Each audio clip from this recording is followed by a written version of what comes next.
ہر قسم کے روحانی جسمانی مسائل اور وظائف کے لیے پیر اقبال قریشی چینل کو سبسکرائب کریں۔ رمضان المبارک کی 17 تاریخ کو ام المومنین سیدہ عائشہ رضی اللہ تعالی عنہا کا یوم وصال ہے اور آپ اس دنیا سے رخصت ہوئیں۔ آپ نبی صلی اللہ علیہ وسلم کی وہ بیوی ہیں جن کا نکاح اللہ کی منشا پہ حضرت جبرائیل علیہ السلام نے کرایا۔ سیدہ عائشہ رضی اللہ تعالی عنہا کا وہ مقام اور منصب ہے جو اللہ رب العزت نے اس دنیا کے اندر بہت کم خواتین کو عطا فرمایا ہے۔ نبی صلی اللہ علیہ وسلم نے فرمایا کہ مرد حضرات بہت سے کامل آئے دنیا میں، انبیاء 1.25 لاکھ ہیں، تو 1.25 لاکھ نبی کامل ہیں اور نبی کامل ہوتا ہے، لیکن عورتوں میں اگر دنیا میں کوئی کامل گزری ہیں تو آپ صلی اللہ علیہ وسلم نے فرمایا وہ سیدہ خدیجہ رضی اللہ تعالی عنہا ہیں، سیدہ عائشہ رضی اللہ تعالی عنہا ہیں، آسیہ بنت مزاحم ہیں اور مریم بنت عمران ہیں۔ آپ صلی اللہ علیہ وسلم نے فرمایا عائشہ رضی اللہ تعالی عنہا کی مثال ایسی ہے جیسے کھانے میں سرید کی ہوتی ہے۔ دنیا کی عورتوں میں سیدہ عائشہ کی مثال ایسی ہے جیسے کھانے میں سرید سب سے بہترین کھانا ہے، کھانے والے کو بھی راحت اور وہ تقویت کا باعث بنتا ہے۔ اللہ کے پیغمبر نے مثال دیتے ہوئے عرب کے لوگوں کو سمجھایا، چونکہ عرب کے لوگ سرید کی اہمیت کو جانتے تھے۔ آپ نے فرمایا اے عرب کے لوگوں، جیسے تمہارے کھانوں میں سرید ہے ایسے کائنات کے اندر مجھے عائشہ پسند ہیں۔ اور حضور علیہ السلام سیدہ عائشہ رضی اللہ تعالی عنہا سے حد درجے زیادہ محبت کرتے تھے، اور اسی لیے سفر و حضر میں ہر جگہ پر آپ کو اپنے ساتھ رکھنے کی کوشش کرتے تھے، اور آپ صلی اللہ علیہ وسلم دین کی بہت سی معلومات سیدہ عائشہ رضی اللہ تعالی عنہا کو عطا فرمایا کرتے تھے۔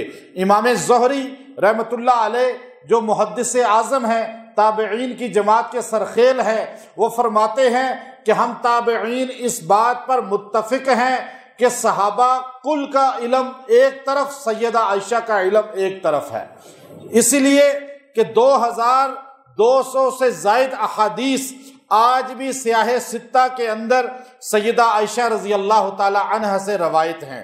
حضور علیہ السلام کے علم کو، دین کو، آج قرآن پاک کے احکامات کو سب سے زیادہ اگر کوئی حضور کے بعد سمجھنے والا تھا تو سیدہ عائشہ رضی اللہ تعالی عنہا تھی۔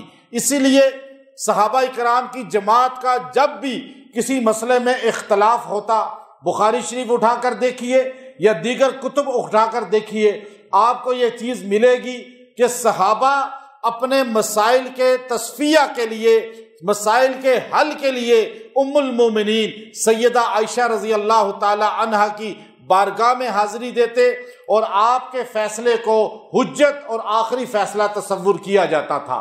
گویا کہ صحابہ کے زمانے میں دارالافتاء سب سے بڑا سیدہ عائشہ رضی اللہ تعالی عنہا کا تھا، اور سب سے بڑی مفتیہ سیدہ عائشہ رضی اللہ تعالی عنہا تھی۔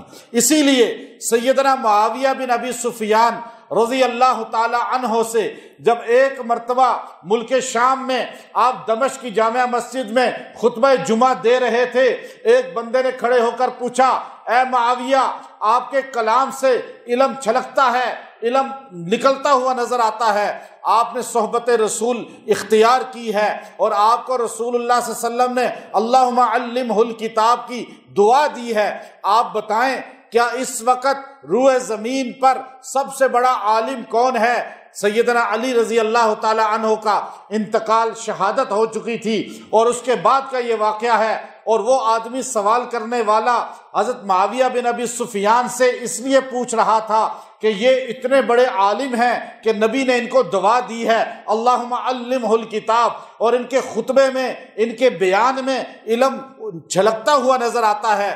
تو اس نے کہا معاویہ بن ابی سفیان، یہ بتائیے آپ اس وقت دنیا میں سب سے بڑا عالم کون ہے؟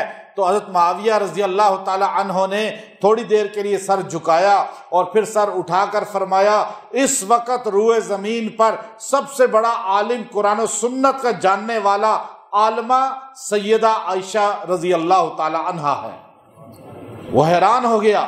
آپ نے فرمایا ہاں، آج ہمیں بھی کوئی مسئلہ جب مشکل درپیش ہوتا ہے تو ام المومنین رضی اللہ تعالی عنہا کے گھر میں حاضری دیتے ہیں، در پہ چلے جاتے ہیں اور جا کر ہم ان سے سوال کرتے ہیں۔ اس لیے کہ آج ہمارے پاس کل نبی کا جو دین پہنچا ہے، اس دین کے دو حصے کیے جائیں۔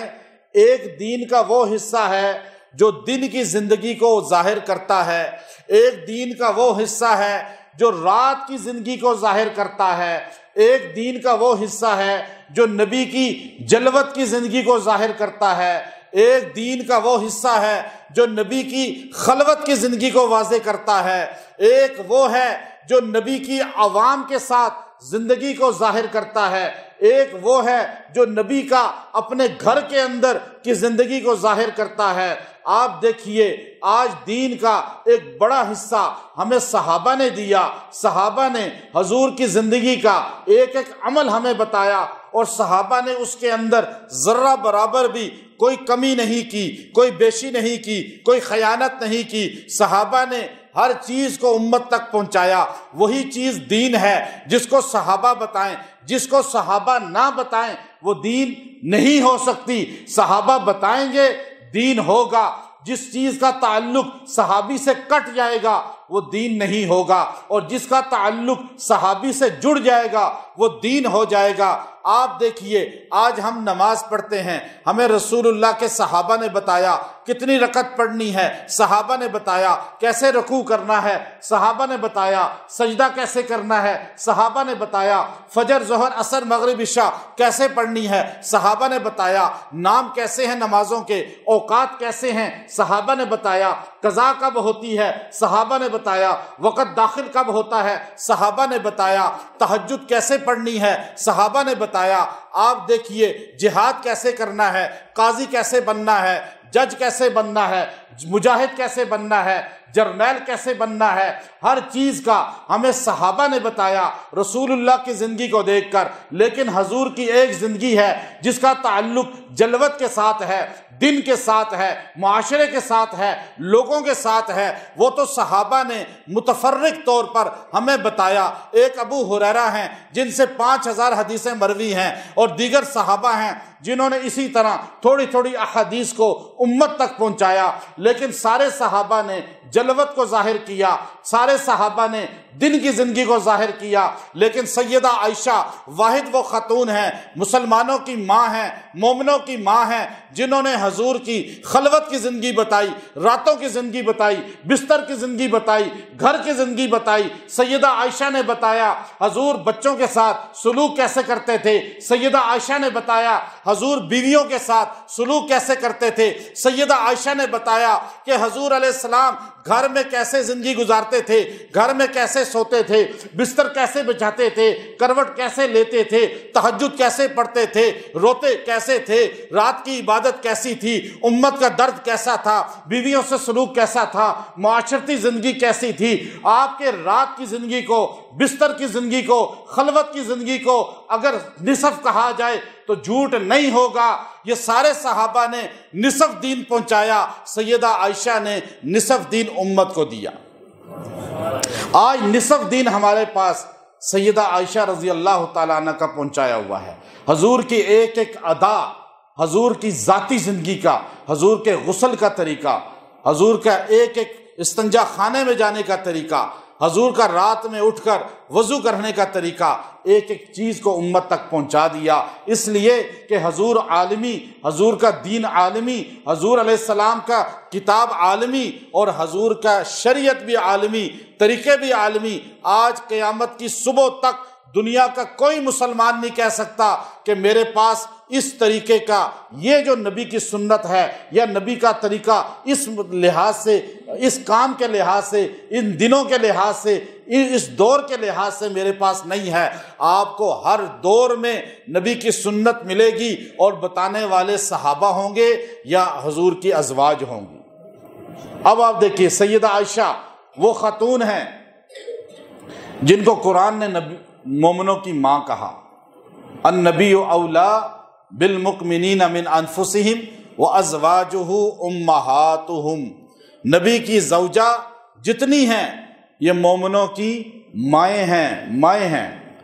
اب آپ دیکھیے، ایک وہ ماں ہے جس کی گود میں حضور علیہ الصلوۃ والسلام آئے، وہ حضور کی ماں ہے جس کی گود میں حضور آئے، اور ایک وہ ماں ہے جس کی گود سے حضور گئے۔ جس کی گود میں آئے اس کو حضور ماں کہہ رہے ہیں، اور جس کی گود میں سر رکھ کے حضور دنیا سے گئے وہ مومنوں کی ماں ہے۔ اور سارے مومن، قرآن کہتا ہے سیدہ عائشہ کس کی ماں ہے؟ سارے بولیے، جو مومن ہوگا وہ ماں مانے گا نا، اور جو کہے میں مومن ہوں اور سیدہ عائشہ کو نہ مانے تو وہ مومن ہو سکتا ہے؟ قرآن نے کہا النبی اولا بالمؤمنین من انفسہم وازواجہ امہاتہم، جو مومن ہے وہ سیدہ عائشہ کو مانے گا تو مومن بنے گا، سٹیمپ لگے گی عائشہ صدیقہ کو ماننے پر۔ کیوں کہ مومنوں کی ماں تو سیدہ عائشہ ہیں، اور وہی مومن جو سیدہ عائشہ کو مانے، اور جو نہ مانے وہ مومن نہیں۔ اب اس لیے حضور علیہ الصلوۃ والسلام نے دیکھیے کہ یہ حضور کا انداز، حضور کا دیکھیے، حضور کسی جگہ تھوڑی دیر کے لیے بیٹھے، متبرک ہے یا نہیں؟ حضور کا جہاں پاؤں لگا متبرک ہے یا نہیں؟ جو مٹی حضور کے جسم سے لگ گئی، علماء دیوبند کا عقیدہ ہے عرش مالا سے افضل ہے، کعبۃ اللہ سے افضل ہے۔ نبی کے جسم سے جو چیز چند لمحے لگ گئی وہ متبرک، حضور جس جگہ بیٹھ گئے وہ برکت، حضور جس غار میں بیٹھے وہ برکت، حضور جس جگہ بیٹھ گئے گلیوں میں، مسجدوں میں، پہاڑوں پہ، وہ جگہ آج بھی عمرہ حج والا جا کر وہاں جا کر دعائیں کرتا ہے کہ یہاں نبی بیٹھے ہیں، یہاں سے نبی گزرے ہیں، یہاں نبی نے یہ عمل کیا۔ تو سوچئے غار ہیرا میں تو آپ بیٹھے، غار ثور میں تو آپ بیٹھے، صرف بیٹھے اور چلے گئے، پھر نہیں گئے، لیکن آج بھی سیدہ عائشہ کا حجرہ ہے جہاں حضور رہے اور آج بھی رہ رہے ہیں، تو اس کی شان کتنی زیادہ ہوگی سیدہ عائشہ رضی اللہ تعالیٰ عنہ کے حجرے کی، کہ سیدہ عائشہ رضی اللہ تعالیٰ عنہ وہ خاتون ہیں جن کو اللہ نے یہ مقام اور منصب دیا ہے کہ کسی نبی کے لیے بھی اللہ رب العزت نے اس طرح برات کا اعلان نہیں کیا، اس طرح گواہی نہیں دی جس طرح سیدہ عائشہ کے لیے اللہ نے دی ہے۔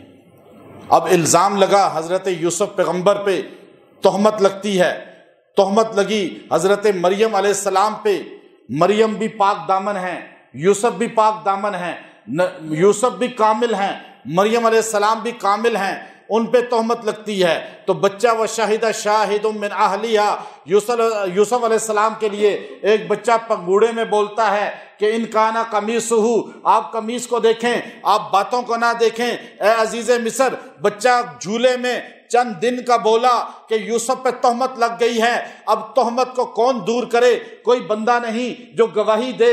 ایک بچے کو اللہ نے کہا بول، بچہ بولنا شروع ہوا، قمیص سامنے سے پھٹی ہے تو قصوروار یوسف ہے، قمیص اگر پیچھے سے پیٹھ سے پھٹی ہے تو قصوروار زلیخا ہے۔ اب وہاں پر جب دیکھا گیا تو قصوروار زلیخا نکل آئی، تو یوسف علیہ السلام کی پاکی کی گواہی اللہ نے بچے سے دلوائی۔ اسی طرح جب حضرت مریم پہ تہمت لگی، انہوں نے کہا یا اخت ہارون ما کان ابوک امرأ سوء، اے ہارون کی بہن تیرا باپ بھی نیک، تیری ماں بھی نیک، تیرا خاندان بھی نیک، یہ بچہ کہاں سے آیا؟ تو انہوں نے کہا کہ اللہ رب العزت نے کہ اے مریم تو نے نہیں بولنا، تو نے اشارہ کرنا ہے بچے کی طرف۔ تو وہ لوگ ہنس پڑے، بچہ بھی کبھی بولتا ہے، ایک دن کا بچہ ماں کی گود کے اندر جو ہے بولنا شروع ہو گیا، اپنی ماں کی گواہی دے رہا ہے، پاکی بیان کر رہا ہے۔ مریم علیہ السلام پہ تہمت لگتی ہے، بچہ گود میں بولتا ہے ایک دن کا۔ یوسف علیہ السلام پہ تہمت لگتی ہے،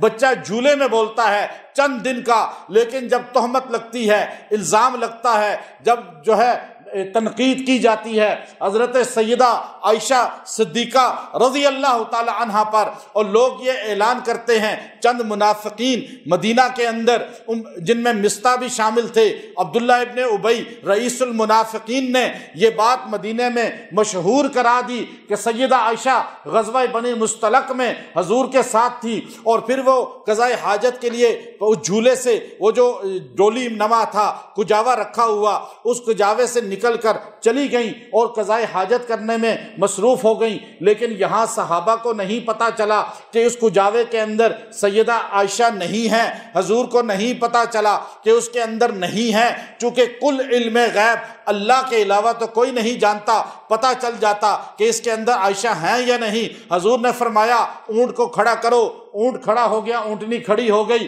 حضور نے کہا کجاوا اوپر رکھ دو، وہ رکھ دیا گیا۔ حضور نے فرمایا چلو، صحابہ چل پڑے، اور صحابہ سمجھے کہ حضور کی زوجہ ہیں، حضور نے بٹھا لیا ہوگا، اور حضور سمجھے عائشہ بیٹھی ہوں گی۔ اب پتہ کسی کو نہیں چلا۔ اب یہ قافلہ واپس چل رہا ہے مدینے کی طرف۔ سیدہ جب واپس آتی ہیں، قافلہ جا چکا تھا، سیدہ عائشہ کو بھی بالکل خبر نہیں تھی کہ قافلہ چلا جائے گا۔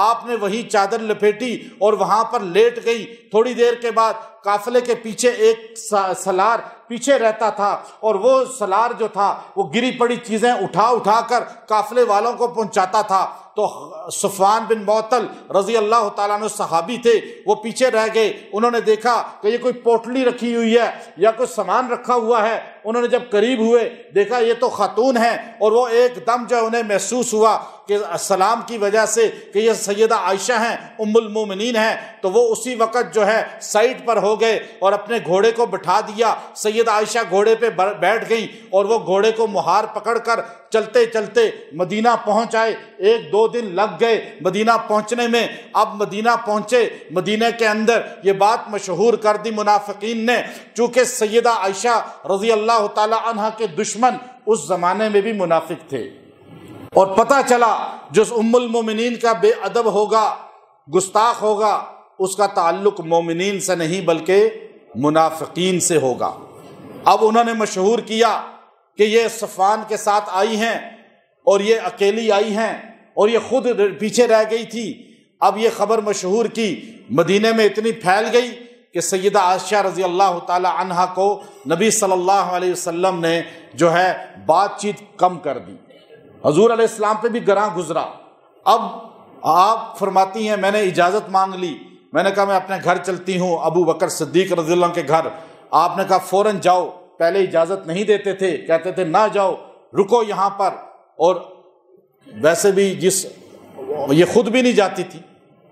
جس عورت کو خاوند کے گھر میں راحت ہوتی ہے وہ بہت کم سسرال جاتی ہے، اور جو خاوند کے گھر میں بھی تنگ ہوگی تو وہ بار بار سسرال جائے گی، چونکہ راحت نہیں ہوگی۔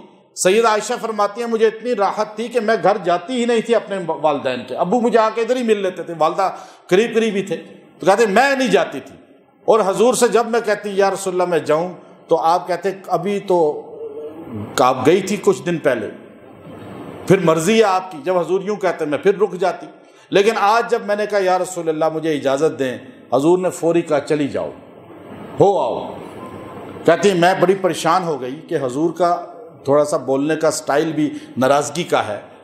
اب میں نے حضور کے سامنے کوئی گواہی اپنی نہیں دی، میں نے کہا اللہ جانتا ہے، اللہ گواہی دے گا۔ اب دیکھیے پروپگنڈا یہ ہوتا ہے، واقع عفق اسے بولتے ہیں۔ اب وہ کہتی ہیں میں جب گئی تو میرے والد والدہ بھی رو رہے تھے، وہ بھی پریشان تھے، کہا میں ان کو بھی کچھ نہیں بولا، اور میں جو ہے بالکل سائڈ پہ مصلی پہ عبادت میں لگ گئی۔ چند دن گزرے، نبی صلی اللہ علیہ وسلم آئے میرے پاس، اور آ کر میرے پاس بیٹھ گئے، میں مصلی پر تھی۔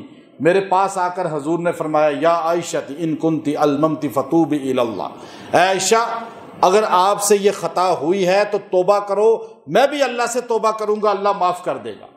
کہتی ہیں پھر میرے سے جو ہے صبر ختم ہو گیا۔ میں نے اس وقت پریشانی کے عالم میں حضرت یعقوب کا نام بھول گئی۔ میں نے کہا یا رسول اللہ آج میری مثال اس نبی جیسی ہے جس نے کہا تھا انما اشکو بسی و خزنی الی اللہ، کہ حضرت یوسف علیہ السلام کی جدائی پر، تو میں اپنا غم اللہ کے سپرد کرتی ہوں۔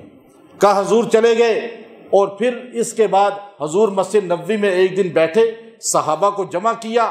آپ نے فرمایا صحابہ آپ مجھے بتاؤ سیدہ عائشہ رضی اللہ کے بارے میں. چونکہ منافقین نے اتنا پراپگنڈا کیا تھا، 300 سے زیادہ منافقین تھے مدینہ منورہ میں، جنہوں نے گھر گھر میں جا کر ٹولیوں میں بیٹھ کر حضرت عائشہ رضی اللہ کے بارے میں لب کشائی کرتے تھے، تنقید کرتے تھے، الزام لگاتے تھے. اب جب یہ بات اتنی پھیل گئی، حضور علیہ الصلوۃ والسلام ممبر پہ بیٹھ گئے. آپ نے فرمایا اے صحابہ مجھے بتاؤ عائشہ کے بارے میں، تم اپنی اپنی رائے دو کہ میں اس کو رکھوں یا چھوڑ دوں. حضرت علی پہلے کھڑے ہوئے، یا رسول اللہ عورتوں کی کمی نہیں ہے، آپ چھوڑ دیں اللہ آپ کو اور دے دے گا. سیدہ عائشہ کہتی ہیں مجھے یہ بات آج تک بری لگتی تھی کہ یہ حضرت علی نے ایک دم یہ جملہ کہہ دیا، اور حضرت علی تو حضور علیہ السلام کی منشا پر یہ بول دیا، اور بعد میں انہوں نے بھی استغفار کی. لیکن بعد میں انہوں نے کہا میں نے تو مشورہ دیا تھا خالی، لیکن میرے دل میں میل نہیں تھا. اور پھر ایک صحابی اور کھڑے ہوئے حضرت سلمان فارسی، یا رسول اللہ ان کی نوکرانی سے پوچھیں بریرہ رضی اللہ تعالیٰ عنہ. اور اہل سنت کا عقیدہ ہے کہ کائنات کے سارے ولی کتب ابدال غوث جمع ہو جائیں ایک پلڑے میں، وہ سیدہ بریرہ کے پاؤں کی خاک کو نہیں پہنچ سکتے جو نوکرانی ہے سیدہ عائشہ کی. تو سیدہ عائشہ کا کیا مقام ہے؟ تو بریرہ بھی تو صحابیہ ہیں، حضور کی زیارت کرنے والی ہیں، اور نوکرانی سیدہ عائشہ کی ہیں. تو کہا ان سے پوچھ لیں. تو پھر حضور علیہ السلام جو دیکھ رہے تھے تو حضرت عمر پیچھے بیٹھے تھے، قد لمبا تھا. حضور نے فرمایا عمر آپ بتاؤ. عمر رضی اللہ تعالیٰ عنہ کھڑے ہو گئے. آپ نے کہا یا رسول اللہ میں ایک سوال پوچھوں گا، پہلے آپ مجھے بتائیں سیدہ عائشہ سے آپ کی شادی کس نے کرائی تھی؟ آپ کا نکاح کس نے کرایا تھا؟ جب کوئی مسئلہ ہوتا ہے تو اکثر نکاح والوں کو یاد کیا جاتا ہے نا، خوشی میں تو کوئی یاد نہیں کرتا، یہاں یہی ہوتا ہے. اب حضرت عمر نے کہا مجھے یہ تو بتائیں، عقیدہ سمجھانا تھا انہوں نے، قیامت کی صبح تک انہوں نے عقیدہ بتا دیا، اور مسلمان کا عقیدہ کیا ہونا چاہیے. کہا یا رسول اللہ آپ کا نکاح کس نے کرایا؟ سیدہ عائشہ سے. حضور نے فرمایا اللہ نے.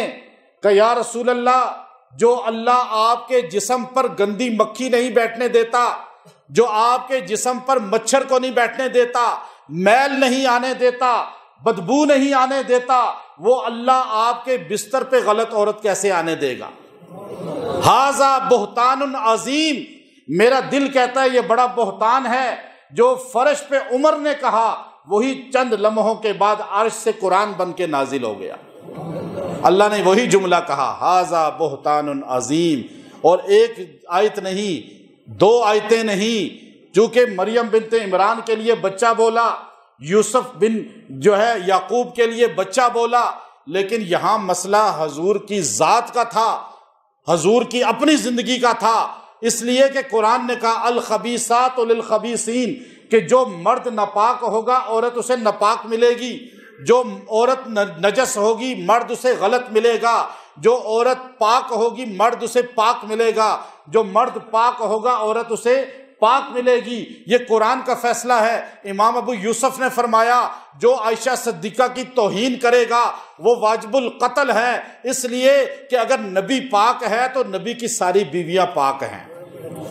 جو عائشہ صدیقہ یا کسی ایک بیوی کی توہین کرے گا اس نے گویا کہ رسول اللہ کی توہین کی. اس لیے جو صحابہ کا دفاع کرتا ہے در حقیقت وہ رسول اللہ کا دفاع کرتا ہے، جو صحابہ کی تعریف کرتا ہے وہ در حقیقت رسول اللہ کی تعریف کرتا ہے، جو صحابہ کے لیے ڈٹتا ہے در حقیقت وہ رسول اللہ کے لیے ڈٹتا ہے. آج سیدہ عائشہ کے تقدس کے لیے، ابو بکر صدیق کے تقدس کے لیے، عمر بن خطاب کے تقدس کے لیے اگر کوئی ڈٹ جاتا ہے، بولتا ہے، جان دے دیتا ہے، قیامت کے دن وہ حضور کے قدموں سے اٹھے گا. اس لیے کہ صحابہ کا دفاع رسول اللہ کا دفاع ہے.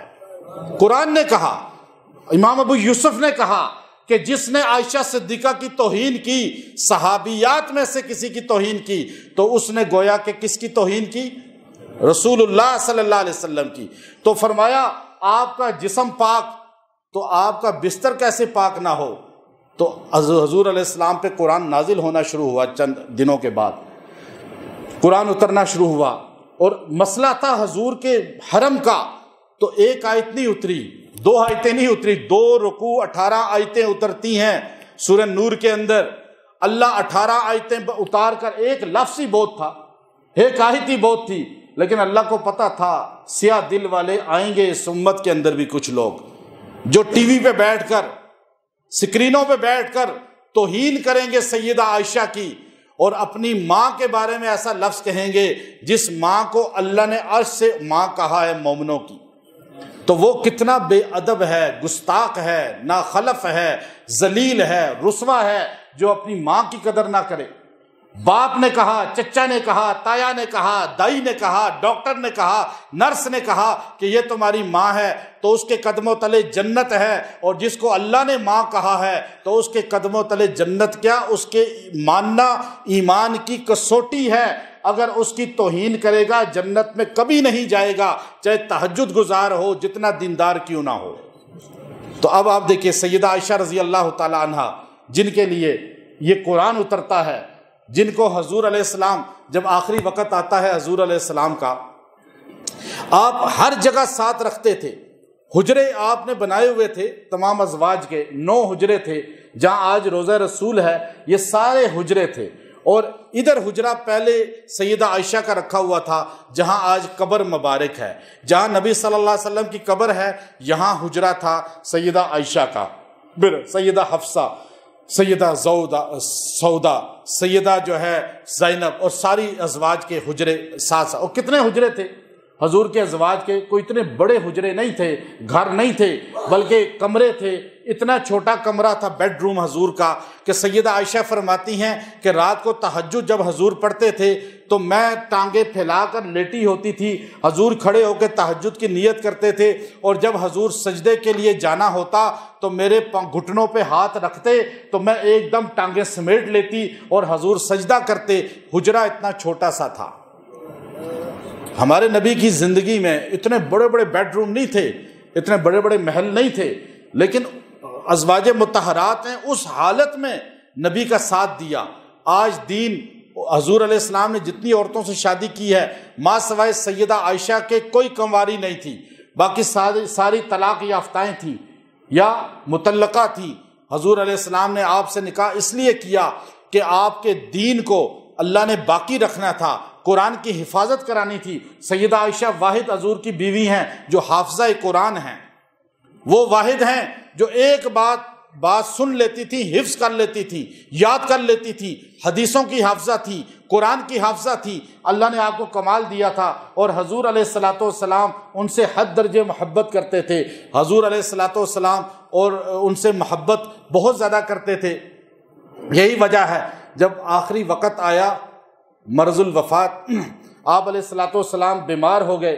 جب آپ بیمار ہوئے تو آپ بار بار پوچھتے تھے عائشہ صدیقہ کی باری کب ہے، چونکہ ہر ہفتے کا دن متعین تھا اور ایک ایک بیوی کے پاس، تو آپ نے سیدہ عائشہ کی باری لیٹ تھی ذرا، تو حضور ہر بیوی سے پوچھتے کہ بتاؤ عائشہ کی باری کب ہے، تو ازواج مطہرات سمجھ گئیں کہ حضور علیہ الصلاۃ والسلام سیدہ عائشہ کے حجرہ میں رہنا چاہتے ہیں اس بیماری کے ایام میں۔ انسان جس سے زیادہ محبت کرتا ہے، جس سے زیادہ تعلق ہوتا ہے، بیماری میں، پریشانی میں اکثر اس کا ذکر کرتا ہے، اس کا نام لیتا ہے۔ تو حضور کی منشا کو سمجھ گئی، ازواج جمع ہو گئی، ساری ازواج نے کہا یا رسول اللہ ہم اپنی باریاں معاف کرتی ہیں، آپ سیدہ عائشہ کے حجرہ میں پکے شفٹ ہو جائیں۔ حضور علیہ الصلاۃ والسلام مسکرا دیے، حضور علیہ السلام کی چارپائی کو اٹھایا گیا اور صحابہ نے سیدہ عائشہ کے حجرے میں شفٹ کر دیا۔ صحابہ کہتے ہیں حضور علیہ السلام اتنے مطمئن تھے، اور کیوں نہ ہوتے کہ حضور علیہ الصلاۃ والسلام کے وصال کے بعد جب حضور کی تدفین کا معاملہ اٹھا تو صحابہ نے مشورہ کیا حضور کو بیت اللہ کے صحن میں دفن کیا جائے، حضور کو جنت المعلا میں دفن کیا جائے، حضور کو صفا مروہ کے قریب دفن کیا جائے، حضور کو مینا عرفات کے قریب دفن کیا جائے، حضور کو کہاں دفن کریں، کہاں قبر مبارک بنائیں۔ اب صحابہ میں اختلاف ہوا، سیدنا ابو بکر صدیق رضی اللہ تعالیٰ عنہ کھڑے ہو گئے، آپ نے فرمایا کہ میں نے خود